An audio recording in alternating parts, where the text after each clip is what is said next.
Welcome to my channel Neha Verma. तो आज की वीडियो आपको मिलने वाली टोटली डिफरेंट। तो स्टार्ट करते हैं एक छोटी सी कन्वर्सेशन से।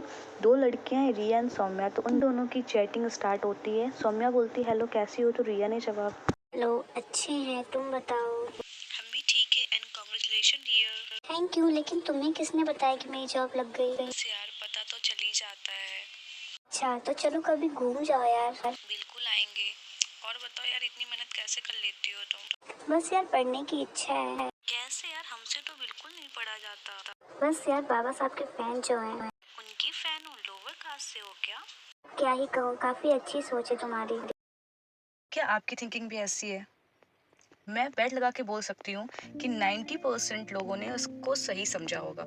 मैं 10% की बात नहीं कर रही हूँ। अगर आपने ऐसा नहीं सोचा तो अपने ऊपर मत लेना, लेकिन सोसाइटी की बात कर रही हूँ, अदर्स पीपल्स की बात कर रही हूँ जो कि ऐसे हैं। मैं सच बता रही हूँ।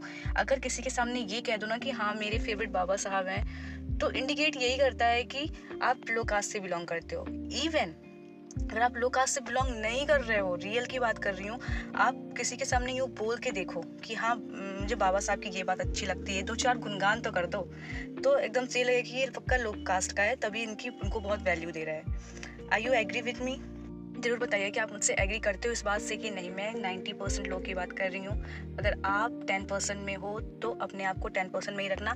इस बात का कमेंट बीच में मत रखना कि नहीं सब ऐसे नहीं होते हैं, फलना ढिमका। मुझे ऐसे कमेंट्स नहीं चाहिए, ठीक है? मुझे पता है लोग इसमें ऐसे ही बोलेंगे कि नहीं हम तो ऐसा नहीं सोचते हैं, मुझे पता है, ठीक है? तो मैं आपकी बात नहीं कर रही हूँ। अगर आपकी थिंकिंग अच्छी है, आप इस चीज़ से इंडिकेट नहीं करते हो, तो बहुत अच्छी चीज़ है। मुझे बहुत ही बुरा लगता है कि उन्होंने इतना कुछ किया।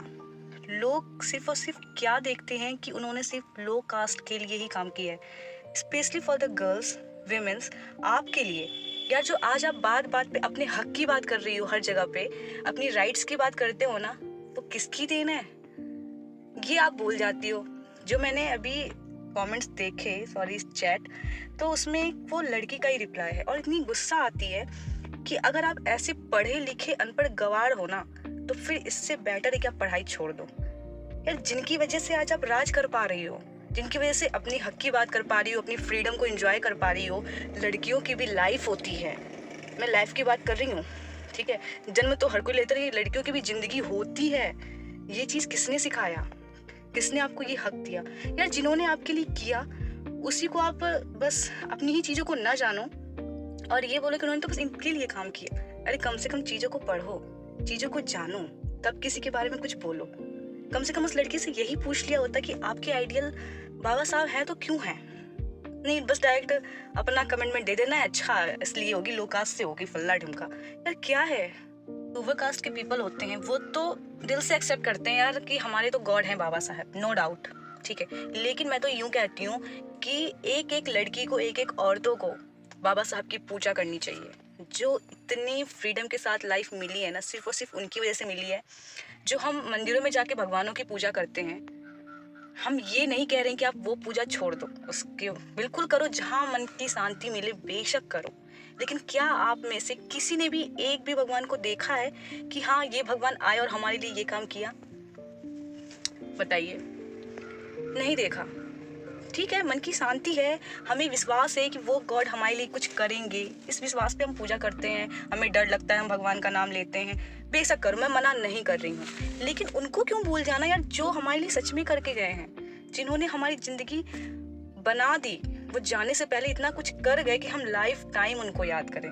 मतलब जो कर गए रियल में, उनको हम नहीं पूछ रहे, लेकिन जो हम इस उम्मीद में रहते हैं हाँ ये भगवान जी हमें ये चीज करके देंगे, शायद उनकी आशीर्वाद की वजह से ये काम हो जाए, हम उस चीज में पूछते हैं क्यों? जीवन भर जाति के नाम पर सहा अपमान, फिर भी रच डाला देश का संविधान।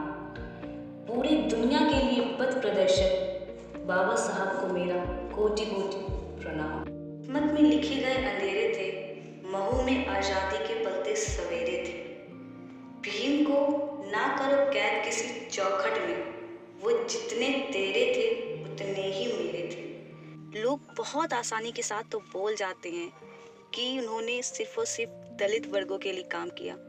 बेटा उन्होंने दलित वर्गों के लिए काम नहीं किया, उन्होंने हर इंसान को बराबरी में लाने का काम किया। लोग ये क्यों भूल जाते हैं?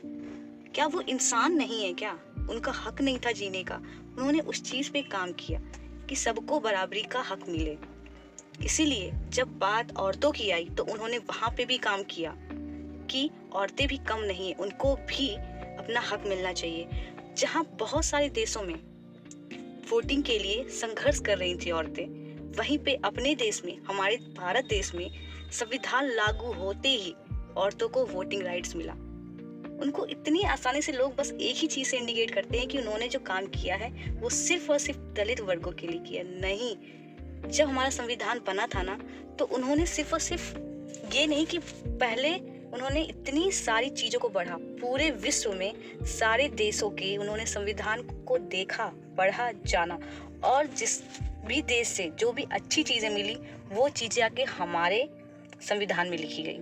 ये कौन कर सकता था? रियल फैक्ट्स जो मैंने देखा है आज भी अपनी लाइफ में, चीजों को चारों तरफ जब देखो तो कुछ चीजें ऑब्जर्व करने को मिलती है। तो मैं उन चीजों को शेयर करना चाह रही हूँ कि जो लोग लोअर कास्ट से बिलोंग करते हैं वो पता है आज भी डरते हैं यार। वो या तो अपनी कास्ट को छुपा के रहते हैं समाज में, या अपने आप को मतलब नहीं, अगर कास्ट का नाम लेना है तो अपने आप को ये बिल्कुल नहीं सोने देंगे कि भाई हमारी कास्ट ये है। ठीक है, मानती हूँ कास्टिज्म होना ही नहीं चाहिए, बिल्कुल नहीं होना चाहिए। मैं खुद इसमें एग्री नहीं करती हूँ यार। जब शरीर वही, खून वही, सब कुछ वही, तो क्या जाति में लोगों को बांट दिया गया है। खैर, जो है सो है। इस टॉपिक पे अगर बात करें तो बहुत लंबा हो जाएगा। मेन चीज़ ये है कि अगर आप जो हो तो उसमें उसको इग्नोर क्यों करना है? एक्सेप्ट करो, हाँ हम हैं। जब हमारे लिए बाबा साहब ने इतना काम किया, आपके लिए उन्होंने कितना कुछ संघर्ष किया, तो क्या आप अपने लिए नहीं कर सकते हो? जहां बात आ जाती है चार जगह पे नाम लेने की, अगर एक इंसान आगे भी बढ़ता है ना बोलने के लिए, तो दूसरा बोलता ना ना मत बोलो, लोग समझ जाएंगे तुम लोअर कास्ट से हो। अरे यार, जब कहीं पे फोटो लगाना होता है, कहीं पे बहुत ज्यादा अगर आप भीम भीम भीम कर रहे हो बाबा साहब, तो मना कर दिया जाएगा यार, नहीं मत करो। क्यों? क्या किसी के हाथ में है क्या? जो इंसान पैदा होता है, मतलब जो लोअर कास्ट में पैदा हो गया, वो पैदा होके गलती कर दी, इसका मतलब क्यों? इंसान ने आपके लिए इतना कुछ संघर्ष किया अपनी जिंदगी में, उसने अपनी जिंदगी तो बनाई उन्होंने, लेकिन साथ में वो सैकड़ों लोगों के लिए जिंदगी दे के गए हैं। और आज उनका ही नाम लेने में हम सोचने लगते हैं कि यार अगर हमने नाम लिया तो कहीं हमें लोग ये ना समझे कि हम लोअर कास्ट से हैं। वाओ, कितनी अच्छी थिंकिंग है लोगों की। जो लोग लोअर कास्ट से नहीं हैं वो तो खैर दूर की बात है, लेकिन जो हैं वो भी सोच जाते हैं। वाओ, कितना ग्रेट है अपना इंडिया। 10% लोग को जो बहुत ही अच्छे एजुकेटेड है उनको फर्क नहीं पड़ता कि हम लोअर कास्ट से हैं या नहीं है। अगर वो बहुत सारे लोग को मैंने ऐसे देखा है कि वो लोअर कास्ट से नहीं है पर बेझिझक बाबा साहब के दिल से फैन है। जब सोचो, उनको देखो यार, जो नहीं है वो भी हमारे बाबा साहब को पूछ रहे हैं, क्योंकि वो उन चीजों को जाने हैं कि उन्होंने किस किस के ऊपर काम किया है। और आप जो ऑलरेडी हो, जिनके लिए तो उन्होंने दूसरी जिंदगी ही दे दी है, दूसरी ही कहेंगे क्योंकि एक जिंदगी ऐसी थी, आप लोग जानते ही होंगे उसके बारे में, क्या ही कहें। इतनी गंदी जिंदगी कि उस जिंदगी में जीने के बाद लगे कि सारा जिंदगी मिली ही क्यों, ये जिंदगी होनी ही नहीं चाहिए थी। तो उन्होंने आपको वहां से निकाल के यहाँ रखा और आप उसकी वैल्यू नहीं कर रहे हो। क्या कहा जाए यार। Some points which we have to learn from Babasaheb. First, शिक्षा की इच्छा। यार इस चीज के लिए तो ही वो पूजे जाते हैं कि उनकी इतना पढ़ा लिखा व्यक्ति आज भी नहीं है, उनकी इतना नॉलेजेबल पर्सन बिल्कुल नहीं है। सबसे पहली बात, जो संविधान लिखने का राइट उनके पास आया वो सिर्फ और सिर्फ इसी वजह से आया कि उनके इतना नॉलेज तो किसी के पास था ही नहीं, तो कैसे कोई लिखता। एंड कोलंबिया यूनिवर्सिटी में जब आप जाओगे तो वहां पे जो सबसे पहला स्टैचू मिलेगा वो बाबा साहेब का मिलेगा। पता है क्यों? क्योंकि वहां पे उनको इंडिकेट किया जाता है सिंबल ऑफ नॉलेज। तो इतना आप भी पढ़ने की इच्छा रखो यार, कि हो या ना हो आप अपनी नॉलेज की वजह से मशहूर जरूर हो। कहीं पे बात आए ना तो लोग आपको आगे करें कि यार इससे पूछ लो, इससे तो पता होगा।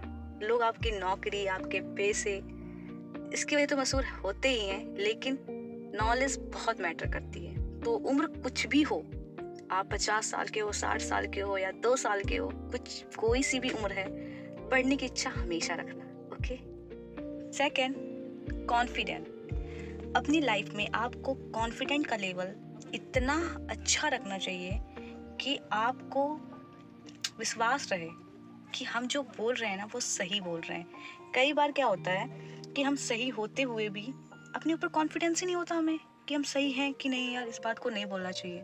एक छोटा सा एग्जांपल देते हैं। क्लास में जब क्वेश्चंस पूछे जाते हैं तो मुश्किल से 1-2 बच्चा ही हैंड रेज करता है। बहुत कम होते हैं जो 10-12 कर दिए जब बहुत ही इजी क्वेश्चन हुआ। तो कई बार ऐसा नहीं होता कि सिर्फ और सिर्फ 2 जो बच्चे हाथ उठाए होते हैं उनको पता होता, नहीं पता कम से कम 15-20 को होता है। अगर 40 बच्चों की क्लास है तो उसमें जो 2 बच्चे नहीं हैंड रेज क्यों किए होते हैं? क्योंकि उनको अपने ऊपर कॉन्फिडेंस होता है कि हाँ जो हम बोल रहे हैं वो सही है। कई बार गलत भी होता है, लेकिन वहाँ बात गलत और सही की नहीं है। बात ये है कि अपने ऊपर विश्वास है कि हाँ ये सही है, हमें ये बोलना चाहिए, हमें ये करना चाहिए। ये उनके ऊपर कॉन्फिडेंट बहुत था। बाबा साहब को एक बात बता रही हूँ, जब उस टाइम पे महात्मा गांधी सबसे ज़्यादा हाईएस्ट पर्सन पे थे, सबसे ज़्यादा पूजनीय पर्सन थे कि जिनकी बातों को कोई नहीं काटता था। मोस्टली हर कोई उनकी बात को मानता था, लेकिन बाबा साहब हर बात को एग्री नहीं करते थे। जहाँ उन्हें जो बात सही नहीं लगती थी वो वहाँ पे डिसएग्री भी करते थे कि नहीं ये चीज़ सही नहीं है, मेरे अकॉर्डिंग ये चीज़ रखनी चाहिए, मेरे अकॉर्डिंग ये चीज़ होनी चाहिए। तो वो अपनी बातों को रखते थे। कि क्यों रख पाते थे? अगर उनके पास कॉन्फिडेंट नहीं होता तो वो रख ही नहीं पाते। इतने ज़्यादा कन्फ्लिक्ट था दोनों के बीच में, बहुत ज़्यादा डिसएग्री रहते थे एक दूसरे से। उसके बावजूद उनके नॉलेज की वजह से जब कानून कैबिनेट में सिलेक्शन किया जा रहा था तब महात्मा गांधी ने ही बाबा साहब का नाम बोला था कि इनको उस जगह पे सिलेक्ट करना चाहिए, just because of confidence. Okay. Third जो उनसे सीखने को मिलता है वो ये है कि जिंदगी सिर्फ अपने लिए ही मत जियो, समाज के लिए भी जियो, दूसरों के लिए भी जीना सीखो। क्यों? क्योंकि देखो उनके पास इतनी सारी डिग्रियां थी, इतनी सारी नॉलेज थी, वो विदेश में बहुत अच्छे से रह रहे थे, कोई दिक्कत नहीं थी ना उनको इस जाति प्रथा के बीच में आके फंसने की जरूरत थी। वो बाहर वहाँ पे आराम से रह सकते थे। वो इंडिया क्यों आए? क्या मिला उनको? लेकिन उनको अपने ही जाति वाले लोगों के लिए कुछ करना था, उन लड़कियों के लिए कुछ करना था जिनको कुछ नहीं मिल रहा था जिंदगी में, जीने की वजह तक नहीं पता थी। बस ये पता है जन्म ले लिया, खाना है, पीना है, मर जाना है। उनकी जिंदगी कुछ थी ही नहीं। तो उनको लगा कि नहीं, मुझे अपने भारत में लौटना चाहिए और वहाँ के लिए काम करना है मुझे, और उन्होंने किया। आपको एक चीज बताती हूँ, वो चाहते तो यार टूट सकते थे, बहुत सारी चीजों में उन्होंने संघर्ष किया है। देखो 6 साल की उम्र में उनकी माँ मर गई, 22 साल की उम्र में पिता की मौत हो गई, 23 साल की उम्र में उनकी दूसरी माँ की भी मौत हो गई, 26 साल की उम्र में बेटे और भाई की मौत हो गई, 27 साल की उम्र में बेटी की मौत हो गई। यही नहीं, 31 साल की उम्र में दूसरे बेटे की मौत हो गई। 4 संतानों की कुर्बानी। उसके बाद 36 साल की उम्र में उन्होंने अपनी वाइफ को भी खो दिया। इतना सब होने के बावजूद भी वो टूटे नहीं, उन्होंने काम करना जारी रखा। क्यों? कुछ तो सीखो इनसे। और हम लोग के आज के टाइम पे क्या होता है, रियल फैक्ट है, एक रिलेशनशिप टूट जाता है तो ऐसे टूटते हैं कि जिंदगी में साला कुछ बचा ही नहीं है, खत्म जिंदगी।